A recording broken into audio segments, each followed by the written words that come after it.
Ever wondered what America was like before Columbus?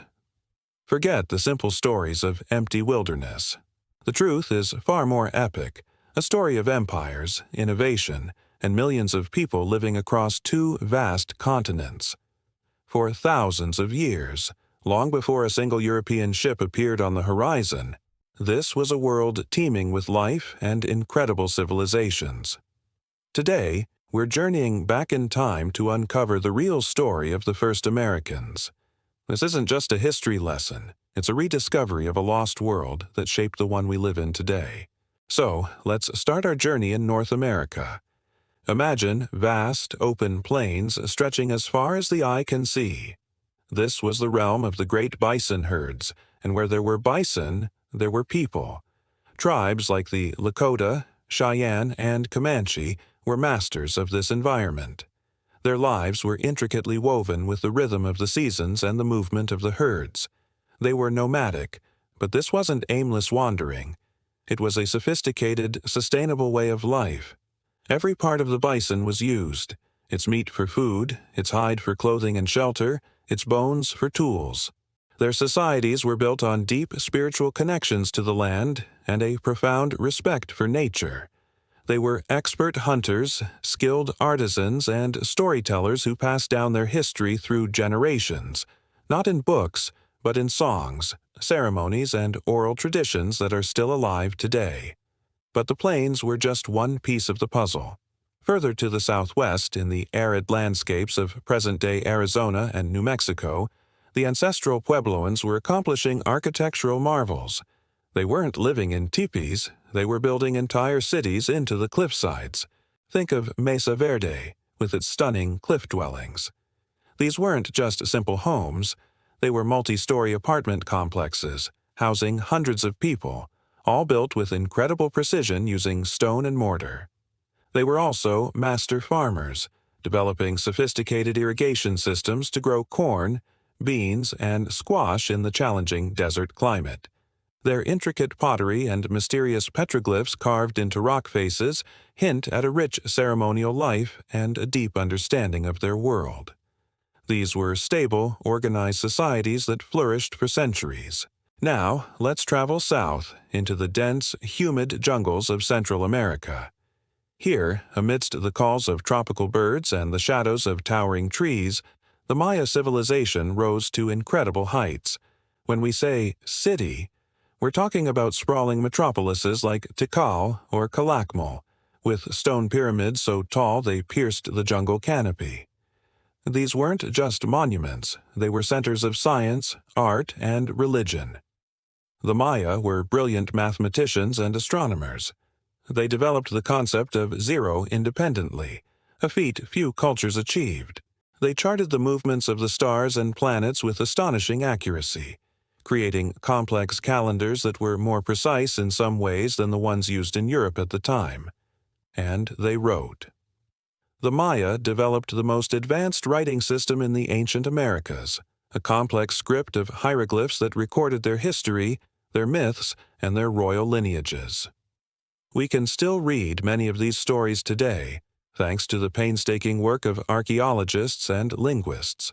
They tell us of powerful kings and queens, of epic battles, and of a worldview that saw the cosmos as a living, breathing entity.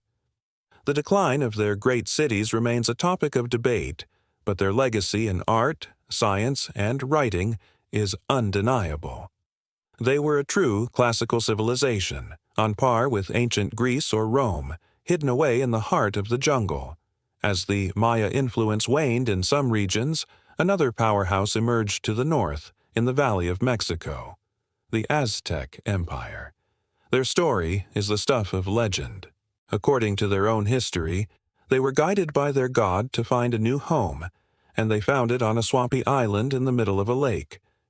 It was a less-than-ideal location, but through sheer ingenuity and determination, they built one of the most spectacular cities on Earth, Tenochtitlan. Imagine Venice, but on a grander scale. Tenochtitlan was a city of canals and causeways, floating gardens, and massive pyramids. At its center was the Templo Mayor, a great double pyramid dedicated to the gods of war and rain. It was a bustling metropolis, home to hundreds of thousands of people with vibrant markets that astonished the first Spaniards who saw them. They were fierce warriors and shrewd political operators, building their empire through a mix of conquest and tribute. But they were also poets, artists, and engineers. Their society was highly organized, with a complex social structure, legal system, and mandatory education for both boys and girls, something unheard of in much of the world at that time. Now, our journey takes us even further south, high into the Andes Mountains, the spine of South America. This is the realm of the Inca Empire, known as Tawantinsuyu, the Land of the Four Quarters. In a remarkably short period, the Inca forged the largest empire in the pre-Columbian Americas. It stretched for over 1,500 miles, from modern-day Ecuador to Chile, encompassing deserts, jungles, and towering mountain peaks. How did they control such a vast and challenging territory? Through incredible organization and engineering. The Inca were master builders. They constructed a massive network of roads, over 25,000 miles in total, complete with suspension bridges woven from grass fibers that spanned deep gorges. These roads allowed armies, messengers, and goods to move swiftly across the empire. They didn't have a written language like the Maya, but they had the Quipu, a complex system of knotted cords used to record everything from census data to historical accounts. They were also agricultural geniuses, creating terraced fields on steep mountainsides called andines to cultivate a wide variety of crops. At the heart of it all was their capital, Cusco, and the stunning mountain retreat of Machu Picchu, a testament to their mastery of stone construction, built to fit perfectly with the natural landscape. So, when you think about this pre-Columbian world, remember this. These civilizations gave us foods that are now staples on every continent. Corn, or maize, was domesticated in Mexico and became the foundation of these great societies. Potatoes and tomatoes came from the Andes. Cacao, the source of chocolate, was prized by the Maya and Aztecs. These weren't just crops. They were the fuel for these incredible cultures, the result of thousands of years of careful cultivation and agricultural science. This hemisphere wasn't waiting to be discovered. It was a center of innovation that would fundamentally change the diet and the world forever. But this golden age, this world of 100 million people, was living on borrowed time. A storm was gathering across the Atlantic, one that would bring change on a scale no one could have imagined. It began not with armies, but with an invisible enemy, diseases to which the peoples of the Americas had no immunity. Smallpox, measles, influenza. Carried by the first European explorers, these illnesses swept through the continents like wildfire, creating a demographic catastrophe of unimaginable proportions. Entire communities were wiped out before they ever saw a European. This great dying was a silent apocalypse that weakened the great empires from within, making them vulnerable in a way they had never been before. And then, in 1492, came the voyage that would become the flashpoint of this collision of worlds. Christopher Columbus, sailing in search of a new route to Asia, made landfall in the Bahamas. His arrival marked the beginning of a new era. An era of conquest, colonization, and profound, often brutal, transformation. The magnificent city of Tenochtitlan would fall to the Spaniards. The Inca Empire, ravaged by civil war and disease, would be conquered. The lives of the nomadic tribes of the north would be changed forever. The story of the first civilizations of the Americas is both inspiring and tragic. It's a story of human achievement, resilience, and ingenuity on a massive scale. But it's also a crucial reminder of how quickly a world can be lost. This history is not a footnote. It is a foundational part of the story of the Americas and of the world. Thank you so much for joining me on this incredible journey back in time. There is so much more to explore about each of these amazing cultures. Upbeat, adventurous music starts, then fades to a thoughtful, narrative tone. Hey everyone, and welcome back to the channel. Today, we're diving into a story that literally redrew the map of the world. It's a story of ambition, miscalculation, and consequences so vast, they're still shaping our world today. It all starts with one man and a very, very big idea. The year is 1492, and a Genoese navigator named Christopher Columbus has a bold plan.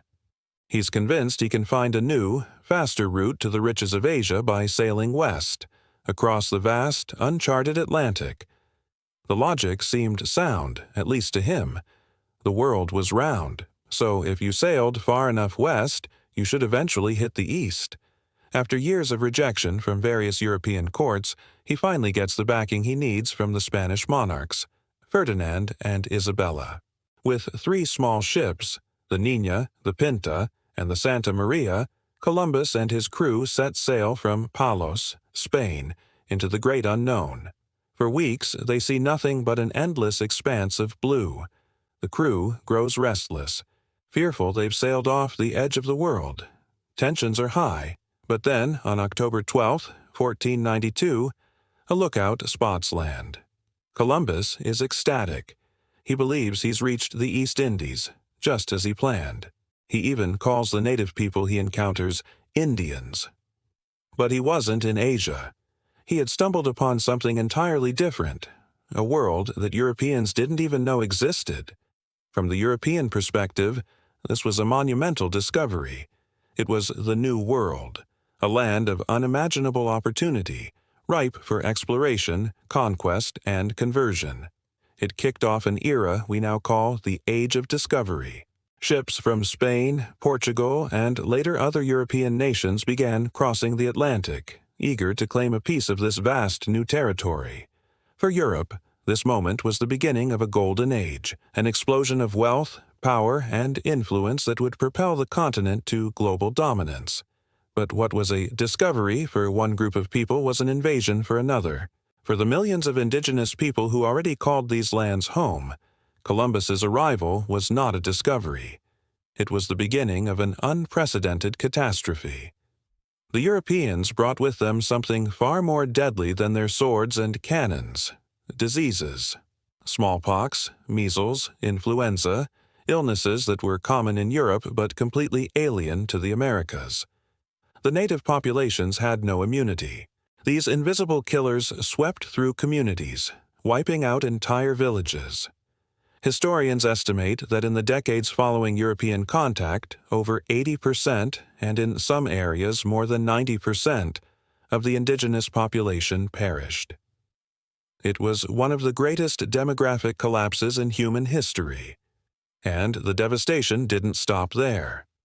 Following the explorers came the conquistadors, the conquerors. These were ambitious, often ruthless, Spanish soldiers of fortune, driven by a thirst for gold, glory, and God.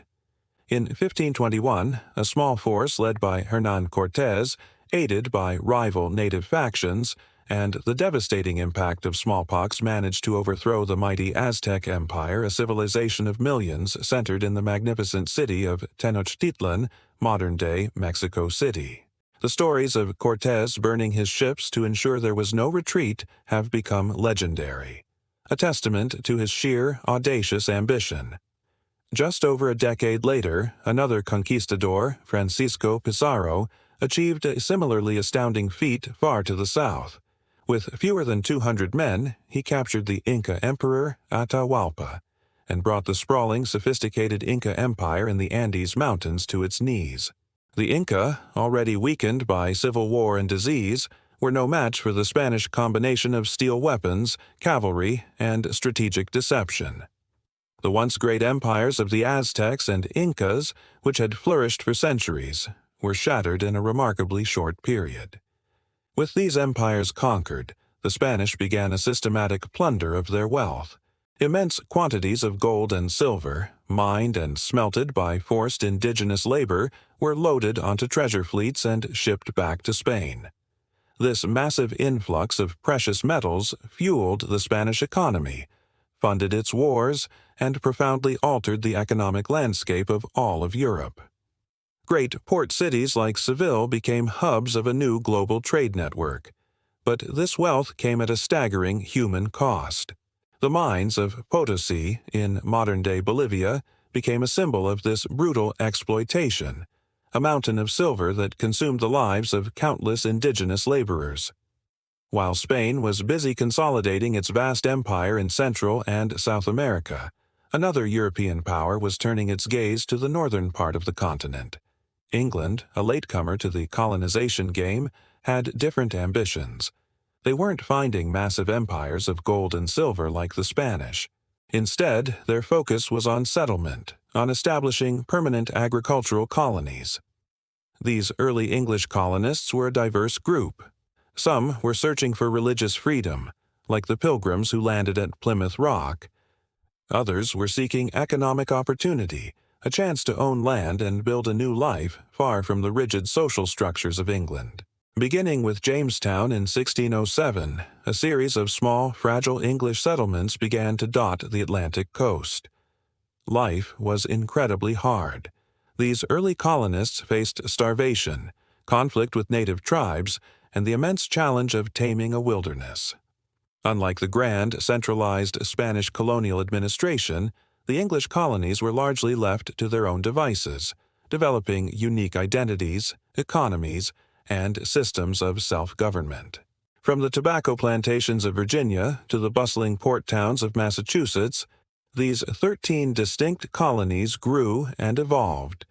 They were diverse, they were often at odds with one another, but they shared a common bond of language, heritage, and a growing sense of being something different from their European counterparts.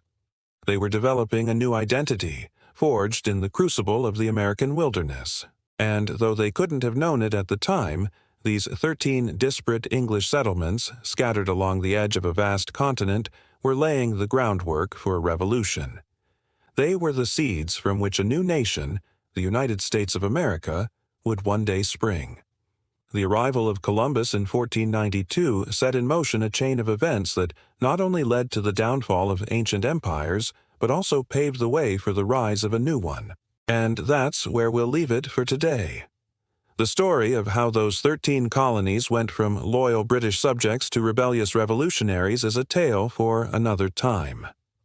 What began as one man's navigational error truly changed the course of human history in ways no one could have ever imagined. Thank you so much for watching. If you found this journey into the past interesting, please hit that like button, and if you haven't already, consider subscribing and ringing the bell so you don't miss our next video. We love exploring these pivotal moments in history with you. Until next time, stay curious. Today, we are taking a deep dive into one of the most incredible stories in world history, the birth of the United States of America. It's a tale of rebellion, courage, and the powerful idea that people should govern themselves. So, grab your popcorn, because this is better than any Hollywood blockbuster. Our story begins way back in the 1600s. Picture the east coast of North America, a vast and wild land. English settlers, driven by dreams of a new life, land on these shores and establish 13 colonies. From the rocky coasts of New England to the fertile fields of Georgia, these colonies grew and prospered. For over a century, they considered themselves loyal subjects of the British Crown, separated by an ocean but connected by heritage and law. Life was tough, but they were building something new, something that was distinctly their own. But as the colonies matured, so did their relationship with the mother country. The British government, across the Atlantic, began to see the colonies less as extensions of Britain and more as a source of revenue. They started imposing a series of heavy taxes and strict regulations without giving the colonists any say in the matter. Imagine working hard to build a life, only to have a distant authority take more and more of your earnings without your consent. This was the famous taxation without representation, and the colonists were not happy about it. The feeling of discontent started to simmer, like a pot slowly coming to a boil. The tension finally boiled over in 1773 in the bustling port of Boston. A group of colonists disguised as Native Americans boarded British ships and dumped hundreds of chests of tea into the harbor. This act of defiance, known forever as the Boston Tea Party, wasn't just about tea. It was a powerful statement against what they saw as British tyranny. They were drawing a line in the sand. The message was clear: we will not be controlled. This single event lit the spark that would soon engulf the colonies in the flames of revolution. 3 years later, in the hot summer of 1776, a group of brilliant minds gathered in Philadelphia. Among them was a young Virginian named Thomas Jefferson. Tasked with drafting a formal statement, he penned one of the most important documents in human history, the Declaration of Independence. It laid out the colony's grievances, but it did something much more profound. It declared a universal truth with the immortal words: "We hold these truths to be self-evident that all men are created equal, that they are endowed by their Creator with certain unalienable rights, that among these are life, liberty, and the pursuit of happiness." This wasn't just a declaration of war, it was a declaration of a new philosophy of freedom. Declaring independence was one thing, winning it was another. The 13 colonies, a ragtag collection of farmers and merchants, now faced the mightiest military power on earth, the British Empire. The odds were stacked against them. Leading the newly formed Continental Army was a stoic and determined general, George Washington. The war that followed was long, brutal, and filled with moments of despair and incredible bravery. From the freezing winter at Valley Forge to the decisive victory at Yorktown, the colonists fought with a passion that only a fight for one's home can inspire. After years of grueling struggle, the impossible happened. The colonies emerged victorious. A brand new nation was born from the ashes of war, the United States of America. It was an experiment, a republic founded on the ideals of liberty and self-governance, but the celebration of this newfound freedom would be short-lived. This young country, forged in the fires of revolution, would soon face its greatest and most painful internal test, a conflict that would tear it apart and ultimately redefine what it meant to be an American. Picture this. It's the 1800s, and America is a young nation, buzzing with energy and ambition. People are pushing westward, chasing dreams of land and opportunity under vast, open skies. But this growing nation is also a nation divided, split by a deep and bitter disagreement. In the north, cities are booming. Factories hum with the sound of new machines, and industry is the engine of progress. It's a world of commerce, innovation, and wage labor. But travel south, and you'll find a completely different world. The southern economy is built on vast plantations of white gold, cotton. And the engine running this world isn't steam or steel. It's the forced labor of millions of enslaved African Americans. This fundamental difference, a North built on industry versus a South built on slavery, created two societies with conflicting values, economies, and visions for the future. The core of the conflict was the question of slavery. As America expanded, a fiery debate raged. Would these new territories and states be free, or would they allow slavery?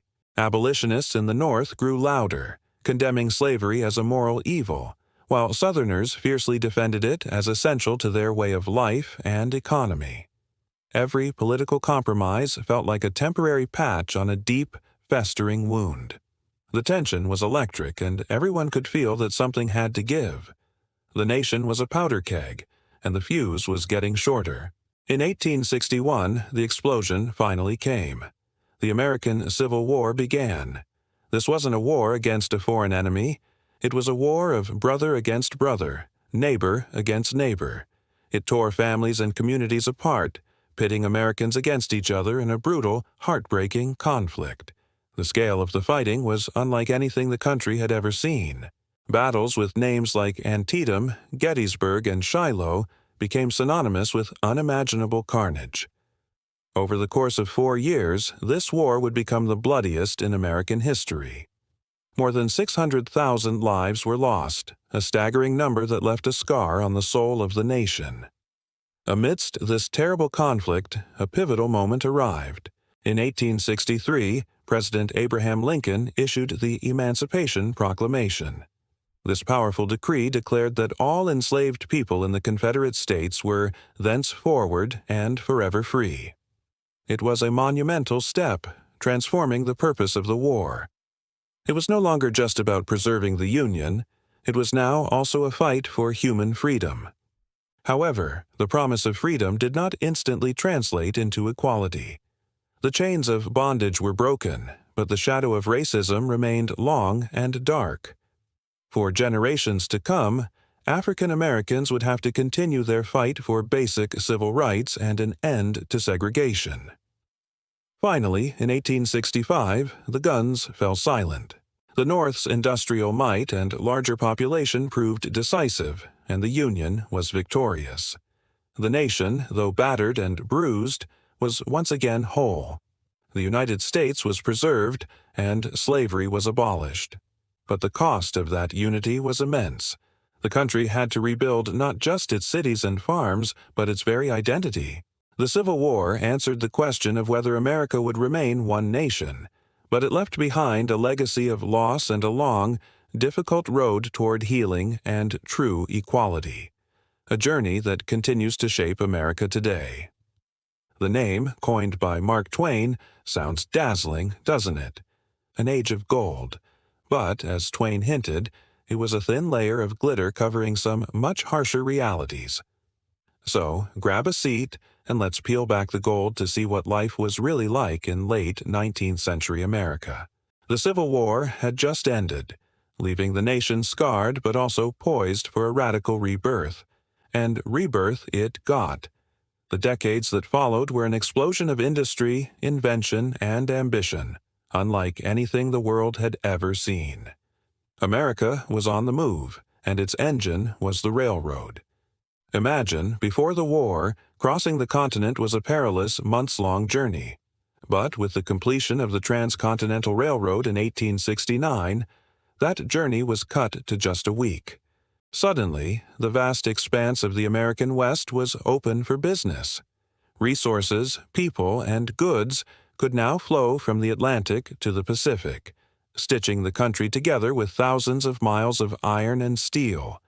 This transportation revolution fueled an industrial boom. Factories sprang up overnight, powered by coal and steam. Steel, a material once considered a luxury, was now being produced on a massive scale thanks to the Bessemer process. Andrew Carnegie, a Scottish immigrant who arrived with nothing, built an empire on steel, and his mills in Pittsburgh became the fiery heart of American industry. This was the age of the Titans, the so-called robber barons like Carnegie, John D. Rockefeller in oil, and Cornelius Vanderbilt in railroads. They amassed fortunes that are almost impossible to comprehend, building monopolies that controlled entire sectors of the economy. Their wealth was spectacularly displayed in the cities, especially New York. This is where the Gilded Age got its gleam. Fifth Avenue became a parade of extravagant mansions, each one more ornate than the last, built to look like European castles and palaces. The Vanderbilts, the Astors, the Morgans, they hosted lavish parties, owned yachts, and lived lives of unimaginable luxury. While they were building their marble palaces, architects were looking to the sky. The invention of the steel frame and the safety elevator made a new type of building possible: the skyscraper. For the first time, cities began to grow vertically, creating the iconic skylines that we recognize today. These towering structures were more than just buildings. They were monuments to American ambition, a declaration to the world that this was a nation on the rise. But where did the people who built all this come from? Well, they came from everywhere. This period saw the largest wave of immigration in American history. Millions of people from Southern and Eastern Europe, Italians, Poles, Russians, Greeks, as well as from Ireland, Germany, and China, saw America as a beacon of hope. They were fleeing poverty, famine, and persecution, all drawn by the promise of the American dream. For most, their first glimpse of this new world was the Statue of Liberty and the processing halls of Ellis Island. Can you imagine the mix of fear and excitement? Leaving everything you've ever known for a chance at a better life. These immigrants became the workforce that powered the Gilded Age. They laid the railroad tracks, worked the blast furnaces, and toiled in the factories. But the dream they were chasing often turned into a nightmare. They were crowded into squalid tenement buildings, often with multiple families sharing a single-room apartment with no running water or sanitation. Neighborhoods like New York's Lower East Side were a maze of dark, overcrowded streets, where disease spread rapidly. The work itself was grueling and dangerous. A 12-hour day, 6 days a week, was standard. There were no safety regulations, no workers' compensation. If you got injured on the job, you were simply replaced. Child labor was rampant, with kids as young as 8 or 9 working in mines and textile mills. So, for the vast majority, the Gilded Age wasn't gilded at all. It was an age of grit, grime, and struggle. This stark contrast between the extravagant wealth of the few and the extreme poverty of the many led to immense social tension. Workers began to organize, forming labor unions to fight for better wages, shorter hours, and safer conditions. This led to violent clashes, like the Haymarket Affair in Chicago and the Homestead Strike at Carnegie's steel plant. These events were bloody and often ended in defeat for the workers, but they planted the seeds of the labor movement that would reshape American society in the 20th century. Beneath the surface, politics was also rife with problems. This was an era of widespread corruption. Political machines, like Tammany Hall in New York, controlled city politics through a system of patronage and bribery. They provided basic services to immigrant communities in exchange for votes, all while siphoning millions of public dollars into their own pockets. At the national level, powerful corporations used their wealth to influence politicians, ensuring that government policies favored big business over the common person. It seemed like the entire system was rigged. Yet, despite all the darkness and inequality, this era was also a hotbed of incredible creativity and innovation. It's almost a paradox. The same industrial forces that created such hardship also fostered a spirit of invention. This was the age of Thomas Edison, the Wizard of Menlo Park. His laboratory was like a factory for ideas. He didn't just invent the light bulb. He created the entire system of electrical power generation and distribution needed to light up our cities. His work literally brought America out of the dark. And he wasn't alone. Alexander Graham Bell gave us the telephone, forever changing communication. George Eastman's Kodak camera made photography accessible to the masses, allowing everyday people to document their own lives for the first time. And as the century drew to a close, a new revolution was just getting started. In a small bicycle shop in Ohio, the Wright brothers were dreaming of flight. And in Michigan, Henry Ford was tinkering with his first automobile.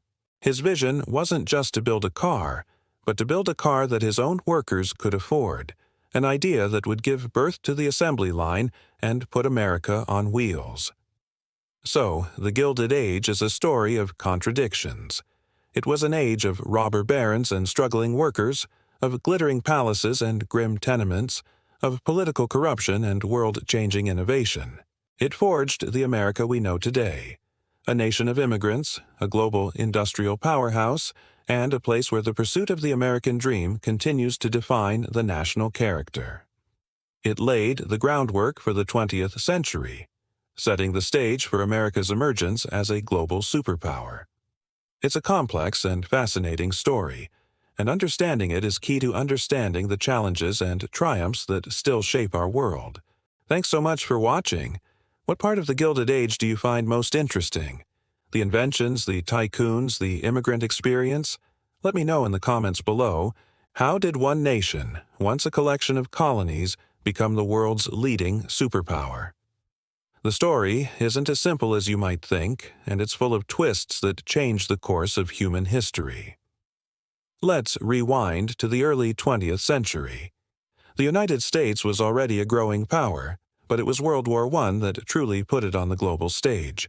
By sending troops to Europe and helping to broker the peace, America showed it was a force to be reckoned with. President Woodrow Wilson's 14 points aimed to create a new world order, one based on diplomacy and international cooperation. While not entirely successful, it was a clear signal of America's ambition to lead. But the real turning point, the moment that cemented America's destiny, was World War II. For years, the U.S. watched from the sidelines as conflict engulfed Europe and Asia. Then, on December 7, 1941, everything changed. The surprise attack on Pearl Harbor by Japan was a national trauma, but it also awakened a sleeping giant. America declared war, and its transformation was astonishing. Factories that once made cars started churning out tanks and planes.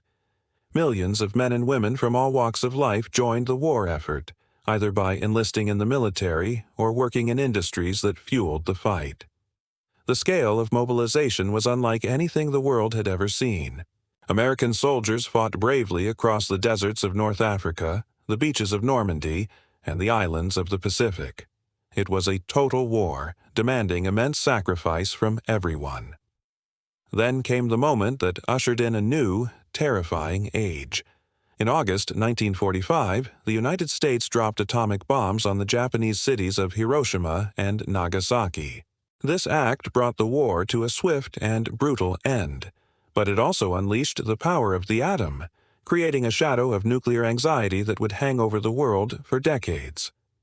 The nuclear age had begun, and America held the ultimate weapon. When the dust settled in 1945, the old world order was shattered. The great empires of Europe were exhausted and broken. In their place stood two colossal powers, the United States and the Soviet Union.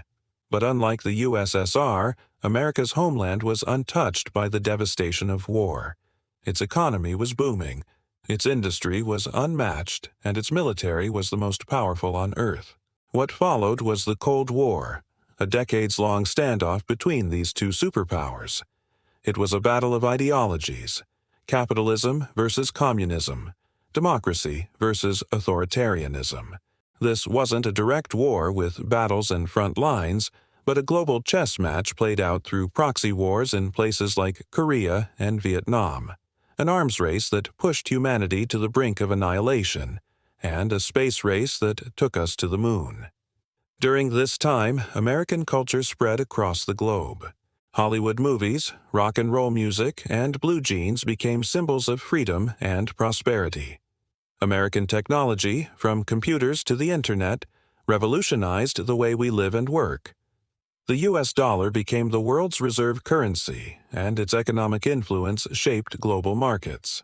Yet, this rise to power wasn't without its dark side. The Cold War led to controversial interventions in other countries' affairs, supporting regimes that didn't always align with American values of democracy. At home, the struggle for civil rights exposed deep-seated inequalities that contradicted the nation's founding ideals. Today, America remains a global powerhouse, but its position is more complex than ever. It's a land of incredible innovation, opportunity, and diversity, a beacon for people around the world seeking a better life.